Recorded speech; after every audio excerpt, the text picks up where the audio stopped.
Malaking issue ngayon ang deportation ng mga Pilipino sa Middle East. Alam niyo bang may tinatayang 3,000 deportees kada buwan? At nadadagdagan pa ang bilang ng mga Pilipinong nagkakaroon ng problema sa kanilang trabaho at nanunuluyan ngayon sa mga safe houses ng gobyerno. Nagsisiksikan kasama ang kanilang mga anak habang naghihintay ng araw na sila'y mapapauwi.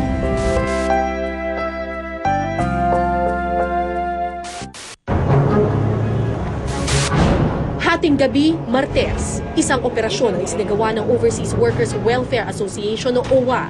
Ito ay para sagipin ang mahigit 100 OFW.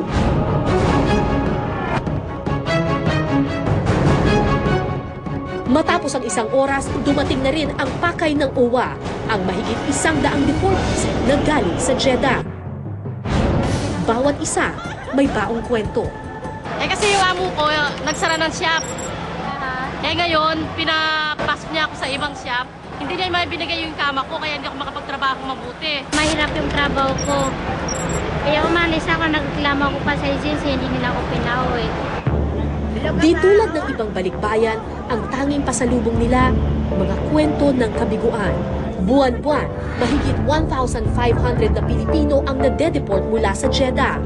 At sa buong Middle East, may tinatayang 3,000 deportees kada buwan. Pangunahin kaya nadi-deport yung mga workers natin. Una, yung paglabag ng immigration laws doon sa lugar na yon. Pero yun ay dulot ng pagmamalabis ng mga amo na tumatakas yung ating mga OFWs.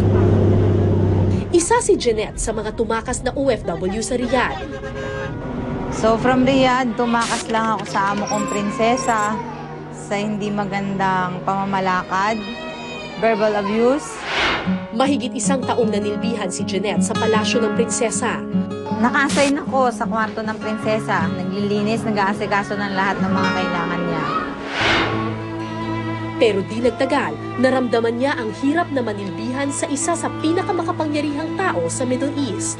Insidenteng nawala yung isang damit niya na napag-initan niya kami na pag hindi daw namin inilabas, itatapon niya kami sa labas or papatayin niya kami. Dahil doon, nagdesisyon akong tumakas kasama ng 5 ko pang kasama. Ngayon, hindi na kailangang magtago ni Jeanette dahil nasa piling na siya ng kanyang pamilya. Masaya. Sa aeroplano pa lang, sumisigaw na ako nung makita ko yung paliparan ng NAIA. Hanggang sa pagbaba ko na, sumalubong yung mga taga-OWA, yung mga taga-NAIA. Masaya yung pakiramdam. Mabuti na lang daw at pinalad si Jeanette na makauwi agad sa Pilipinas.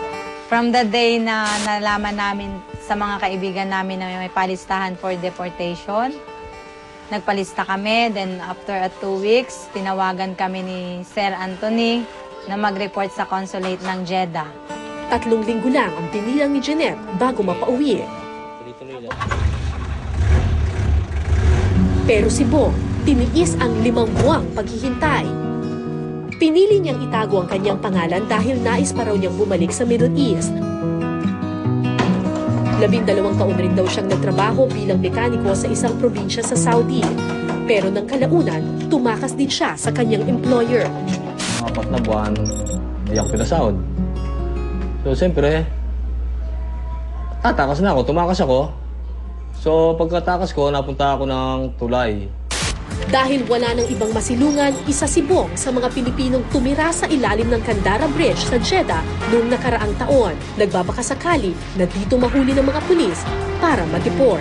Bali, maghihintay ka lang doon ng kung may kukuha ng pulis, kung suswertein ka, kukunin ka, dadaling ka sa deportation, hindi ka na bali magdadaan ng embassy. Pero tila nainip ang grupo ni Bong. Nagsagawa sila ng rally at kumatok sa pinto ng embahada. Alam namin bawal, kaya lang talagang kailangan namin yun eh. Kailangan namin mag-rally eh. Kasi hindi kami napapansin sa tulay eh. Nung nag-rally kami, kinuha kami ng mga pulis, dinala kami sa safe house. Mula sa safe house, dinala si Bong sa deportation center at doon ikinulong. Nakaposas pa kami, nakaposas.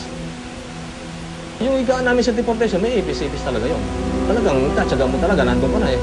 May mga ipis, may mga talagang nakahiga ka sa karton, may semento, may karton ka. Kung wala kang karton, higa ka sa semento. Sa deportation, umiinom talaga kami sa kubeta. Mabuti na lang at hindi na pinatagal pa ang paghihirap ni Bong dahil hindi na siya kinasuhan ng kanyang amo. Nakauwi sa wakas si Bong nitong Enero matapos ang 5 buwang pagtitiis sa Jeddah. Hindi lang si Bong ang nakaranas ng matagal na paghihintay bago makauwi. Hanggang ngayon, may mahigit 1,300 Pilipino pa ang kasalukuyang kinukupkop sa mga safe house sa Jeddah, naghihintay ng pagkakataong mapauwi sa Pilipinas.